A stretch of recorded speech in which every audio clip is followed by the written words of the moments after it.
Hello? Is it done? Yeah, it's done. Is it crispy? Yeah, it's crispy. Now let me speak to my son! Oh, let me hear it.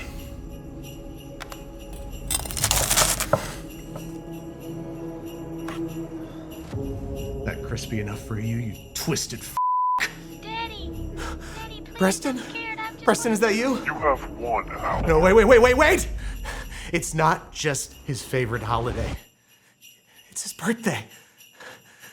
Hello? Hey, what's up, guys? Welcome back to Binging with Babish, where this week we're taking a look at the crispiest sandwich from They Kidnapped My Son on Christmas, which Fletcher made a point of showing that he was scooping and toasting to maximize crispiness. After all, it's not every day that your son's life is at stake over a sandwich. So I got myself a big old grocery store style baguette. It looks the part, and it's a pretty lean loaf, so it should toast up very nicely. It's gonna cut myself a sandwich-sized chunk, split it in half, and scoop it out, making sure to reserve what Kendall refers to as the bread meat. It's her favorite part of the bread. I have to admit, I used to squish it into a ball myself and eat it like an apple. Now, this sandwich obviously contains bacon, both for its crisp factor and for its fat, the latter of which, once we've removed the bacon and drained it on paper towels, is going to make an excellent medium for toasting our bread. So I'm brushing down, toasting in the oven, and then pretending that this is TikTok.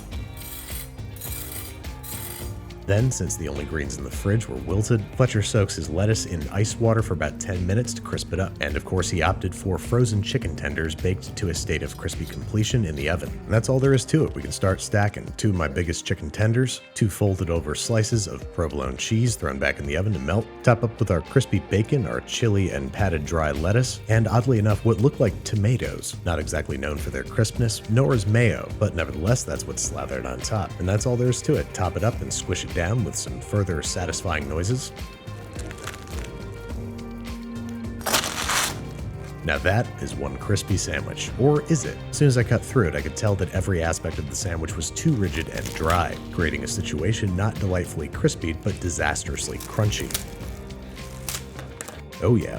That sandwich is definitely getting my son killed. So how do we take all the same elements and make them crispy instead of crunchy? Let's start with making our own fried chicken cutlets. Frozen fried chicken being fully cooked is usually pretty dried out by the time it gets crispy. So I've got some chicken breasts here that I'm butterflying and pounding flat, then hitting on both sides with a little bit of kosher salt and freshly ground black pepper so that it can dry brine in the fridge, safeguarding its flavor and moisture content. Next up, to achieve crunchy tomatoes, there's only one direction to go, and that is fried green tomatoes, which we're slicing and likewise lightly salting. And since pretty much everything's getting deep fried, we need to set up a dredge station. I got 1.5 cups of flour that I'm seasoning with 1 teaspoon cayenne, 1 teaspoon smoked paprika, and 1/4 teaspoon each onion powder, white pepper, and garlic powder, plus a pinch of kosher salt and freshly ground black pepper. Tiny whisk to combine and spread out on a wide rimmed plate. Then I've got 2 eggs that I'm going to combine with 1.5 cups of buttermilk to represent the wet stage of our breading, and last but not least, 1.5 cups of finely ground cornmeal. I'm going to blot the excess moisture off the maters and dredge them first in the flour mixture, then in the egg mixture, then in the cornmeal. Ideally utilizing the wet hand, dry hand technique, but inevitably giving up on it after 3 or 4 tomatoes. Rinse and repeat until complete, and then for our next 2 breadings, we're simply swapping the cornmeal for panko breadcrumbs. First the chicken, likewise blotted dry, and hit with the same stages of flour, egg, followed by panko. Lastly, to achieve crispy cheese, we could just make a frico, but I think that would just shatter on first bite, unlike a giant, super wide mozzarella stick, one that's getting the double flour and egg treatment before being coated in breadcrumbs, then headed straight into the freezer for 20 minutes before deep frying. Speaking of which, I got a whole mess of oil heated up to 350 degrees Fahrenheit, where I'm going to start by frying the tomatoes for about 5 minutes until they're floating and golden brown. Next up, the chicken that I'm going to do at 375 because it's so thin. This will ensure a crisp exterior and juicy meat, skim out some of the accumulating particulate, and last but not least, the mozzarella hunks, frying for a frightful 2 to 3 minutes until golden brown and hopefully not exploded. Everybody's getting drained on wire racks and kept warm in a low oven. Last but not least, the problem of the bread. I have a slightly more robust baguette here that I am not going to scoop. What I am going to do is toast it with mayonnaise, placing face down on a well-seasoned rim baking sheet and into a 375 degree Fahrenheit oven for about 5 minutes, weighed down with another sheet. This will hopefully allow the bread to retain some interior moisture while crisping in the oven. And because nobody likes a dry sandwich, not even kidnappers, I'm smearing down on both sides with a mixture of mayo and grain mustard, and then beginning to assemble, starting with our crispy chicken, followed by our crispy bacon, followed by our crispy tomatoes, followed by our crispy hunk of cheese. I realize now that I did not make it appropriately sandwich sized, but it's just gonna have to do. This is a hostage situation. Press, realize that the cheese is just gonna ooze out the sides, soldier forward, and let's hear that crisp.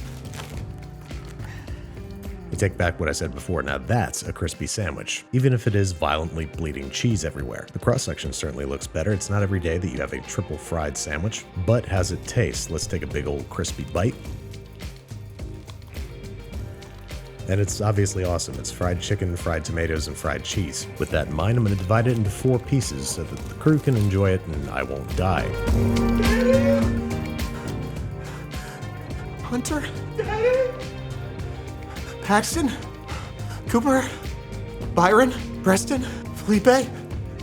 Felipe, is that you? No! Wow, this thing's tough. Daddy's here. Daddy's here, Paxton. Merry Christmas, Paxton. Crispy enough for you?